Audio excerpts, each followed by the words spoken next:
social media is the biggest lie. They tell you just get 1 million followers, just go viral a couple of times, and your business will explode. And it kind of makes sense when you think about it, because there are people like Kylie Jenner, Rihanna, The Rock, Ryan Reynolds, Gary Vaynerchuk, Alex Hormozi. These people are making hundreds of millions, if not billions, by leveraging their social media.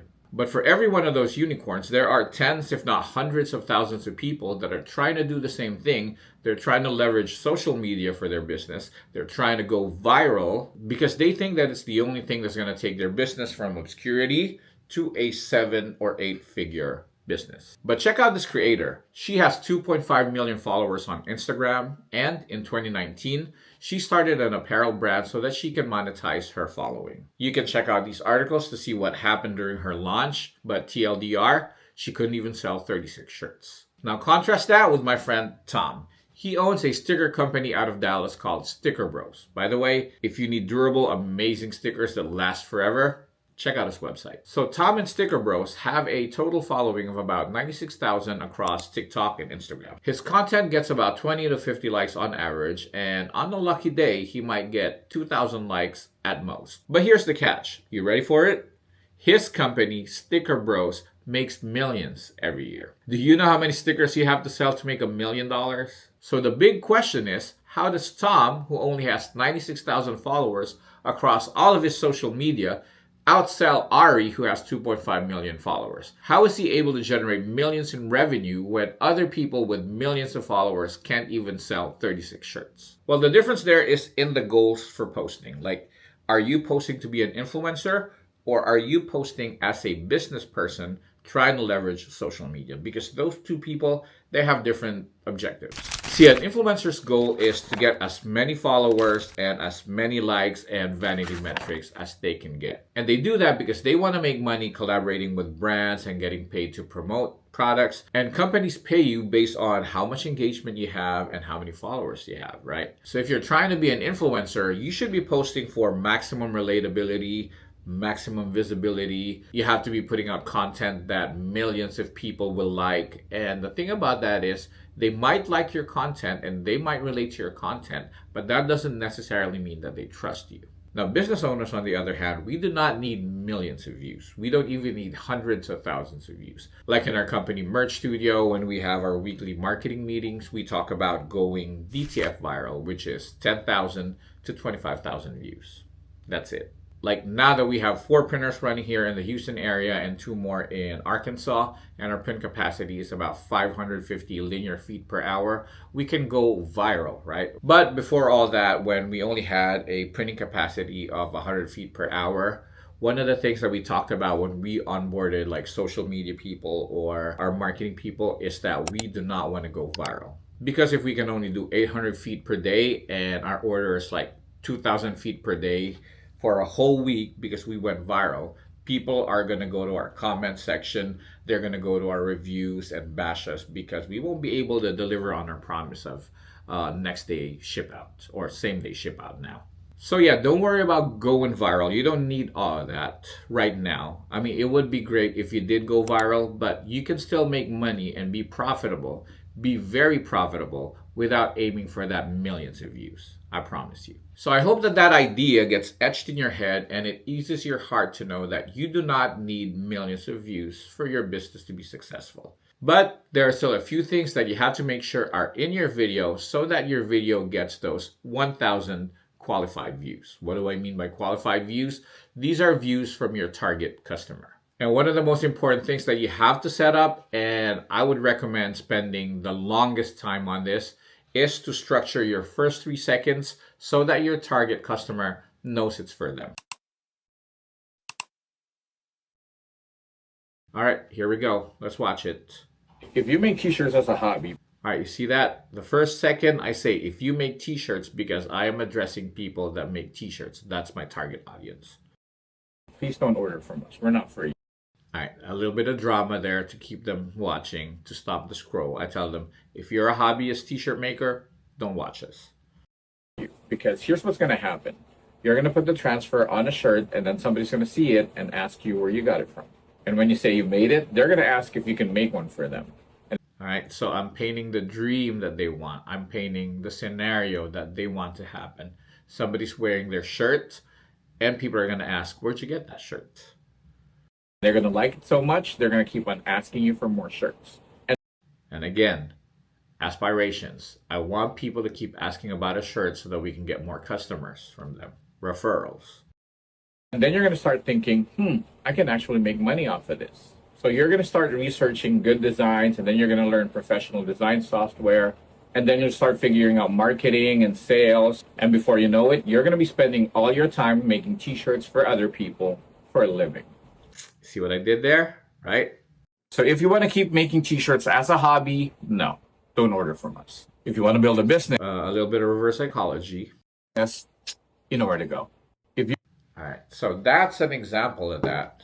So it's a very short video. This one got 449 likes on TikTok. And I posted it on Instagram too. On Instagram, we got 21,000 views and 329 likes. So this one is DTF viral. But we were very intentional with this. Not all of our videos are going to be that intentional because we don't want to be flooded with orders every single day. And we'll talk more about short form content and formats and strategies and all that stuff. But for now, the most important thing that we have to know is who our target audience is. Because if I don't know who my target audience is, oh, and by the way, some people call them the buyer persona, the customer avatar, these are all pretty much the same thing. But the point that I'm trying to make is if you don't know who your target customer is inside and out, then you won't be able to create content that's going to make them stop the scroll and actually watch. And when I say target customer, I'm not talking about just anybody that will buy your product. Although that seems to be the intuitive and right thing to do, the more broad your target audience is, the less people are going to listen to you. So you have to be clear about things like their age, their gender, whether they have families or not. Are they doing this part-time or full-time? Are they already on their way to success? Do they already have a business and they're scaling? Or are they just starting from scratch? Now, most of these characteristics that we're talking about, these are physical or numerical characteristics. Things like how much are they making every year? What is their educational level? Do they have 5, 10, 15 years of experience in business? These are all very fact-based things about your customer that you have to know so that you can use the right tone for them. You can use the right language, the right copy for them. Because for example, if you're targeting 15 to 25-year-olds for your fashion apparel brand, you're not going to be using words like cool and awesome and all that stuff. You're going to be using Gen Z and millennial words. Well, Gen Z words, right? Now, on the other hand, if you're targeting 35 to 55 or 65-year-olds, then you're going to be using Gen X and boomer language. In terms of educational level, if your product is highly technical and you want people with at least a college degree to buy your product, then you're going to be using higher level language too, or more technical language. But for a business like ours, it doesn't matter whether you're a high school graduate or a high school dropout, or if you have a PhD in whatever, any one of these can make t-shirts and build a business around t-shirts. And so we use very regular day-to-day language. Another example, if you're targeting people with lower incomes and are just starting out in business, they want to change their lives with business, you might want to talk about your product from a feature standpoint. Do what's called commodity marketing. I call it commodity marketing. Basically what happens there, for example, in DTF, in my industry, you talk about how good your colors are, how fast you ship out, how cheap your transfers are. These are commodity marketing terms. Now, if you're selling to a more affluent target that has money, there's a tendency for them to just solve their problems by buying the solution. And they don't want to worry about how you're going to do it. They don't care about what your steps are and all that stuff. So the language that you use has to sell them the solution to their problem, not the features of the product. But all those things that we just talked about, like age and gender, etc., those are all just part of what we call the demographics of the target audience. The other side of that is what we call psychographics, which we will use for emotional selling. Remember, we say we sell emotionally and we justify logically. The psychographics are what are going to enable you to do that psychological selling. So what are the things that you need to find out about your customer so that you can emotionally sell to them? Well, these are things like values, attitudes, lifestyle, pain points, fears, things that make them happy. These are all the psychographic things that are going to help you bring them from point A, which is the problem, to point B, which is the solution. But why do we have to know these things like their fears and their hopes and their dream outcomes and all that? Because it's easier to sell to them if we know what their pain points are and we know what their dream outcome is. Because if our product can be the bridge from their pain point to their dream outcome, then the sell will be easier. For example, a couple of months ago, we changed our messaging in our social media because right now in the DTF industry, there is a crazy price war where everyone's trying to beat everyone else on price, and the prices are getting lower and lower. And we didn't want to compete with that. We knew that we had the right quality. We knew that our customers were going to be happy and they're going to think that our prices are worth it. So even though we're priced higher than a lot of the other people that are selling DTF transfers, we did not lower our price. We changed our messaging. And because of that, we made 24% more last month than we did the month before. And just ignore our conversion rate. It's at 2.99% here, which is still good. But for some reason, for a whole week, Shopify bots have been flooding our website. I think it's their security bots just making sure that our website is secure, which is awesome. But like our analytics, our data are kind of messed up because of that.